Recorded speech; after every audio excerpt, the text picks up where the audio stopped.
ഇപ്പോൾ പല ആപ്പുകളിലും നോട്ടിഫിക്കേഷൻസ് ഒക്കെ വന്നാൽ ആ ഒരു ആപ്പിൻ്റെ പുറത്തായിട്ട് എത്ര നോട്ടിഫിക്കേഷൻസ് ഉണ്ട് എന്നുള്ള കാര്യം മുകളിൽ എഴുതി കാണിക്കുന്നുണ്ടാവും. ഇപ്പോൾ ചിലപ്പം എക്സ് അല്ലെങ്കിൽ ട്വിറ്ററിൽ അതുപോലെ നോട്ടിഫിക്കേഷൻസ് നിങ്ങൾക്ക് കാണാൻ കഴിയുന്നുണ്ടാവില്ല. അപ്പം ഈ ഒരു വീഡിയോയിൽ നമ്മൾ നോക്കാൻ പോകുന്നത് എക്സ് അല്ല എന്നുണ്ടെങ്കിൽ ട്വിറ്ററിൽ ആ ഒരു നോട്ടിഫിക്കേഷൻ ബാഡ്ജ് ഇല്ല എന്നുണ്ടെങ്കിൽ അതെങ്ങനെ ഓൺ ആക്കാം എന്നുള്ളതിനെ കുറിച്ചിട്ടാണ്.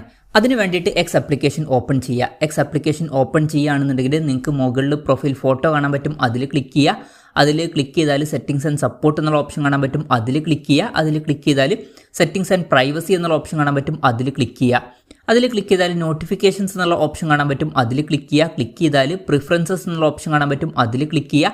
ക്ലിക്ക് ചെയ്യുകയാണെന്നുണ്ടെങ്കിൽ നമുക്ക് ഇവിടെ 100 നോട്ടിഫിക്കേഷൻ കൗണ്ട് ബാഡ്ജ് എന്നുള്ള ഒരു ഓപ്ഷൻ കാണാൻ പറ്റും. ചിലപ്പം ഇത് ഓഫായിട്ടായിരിക്കും കിടക്കുന്നുണ്ടാവുക, അതുകൊണ്ടാണ് പുറത്ത് എത്ര നോട്ടിഫിക്കേഷൻസ് ഉണ്ട് എന്നുള്ള കാര്യം അവിടെ എഴുതി കാണിക്കാത്തത്. ജസ്റ്റ് അത് ഓണാക്കി കൊടുക്കുക. ഓണാക്കി കഴിഞ്ഞാൽ അതിനുശേഷം നോട്ടിഫിക്കേഷൻസ് ഒക്കെ വരുമ്പോൾ എത്ര നോട്ടിഫിക്കേഷൻസ് ഉണ്ട് എന്നുള്ള കാര്യം ആ ഒരു ആപ്പിൻ്റെ ഐക്കണിൻ്റെ മുകളിൽ കാണിക്കുന്നതായിരിക്കും. അപ്പം ഇങ്ങനെ നമുക്ക് വളരെ സിമ്പിളായിട്ട് എക്സ് അല്ലാന്നുണ്ടെങ്കിൽ ട്വിറ്ററിൽ നോട്ടിഫിക്കേഷൻ കൗണ്ട് ബാഡ്ജ് ഓൺ ചെയ്ത് വെക്കാവുന്നതാണ്. ഈ ഒരു വീഡിയോ നിങ്ങൾക്ക് യൂസ്ഫുൾ ആയി എന്ന് വിചാരിക്കുന്നു. എന്തായാലും ഈ ഒരു വീഡിയോ പറ്റിയിട്ടുള്ള നിങ്ങളുടെ ജെന്യുവൻ ആയിട്ടുള്ള അഭിപ്രായം ജസ്റ്റ് ഒന്ന് കമൻറ്റ് ചെയ്യുക. അതുപോലെ തന്നെ ഇതുപോലുള്ള വീഡിയോസ് ഇനിയും കാണാൻ താല്പര്യമുണ്ടെന്നുണ്ടെങ്കിൽ ഈ ചാനൽ സബ്സ്ക്രൈബ് ചെയ്യാവുന്നതാണ്.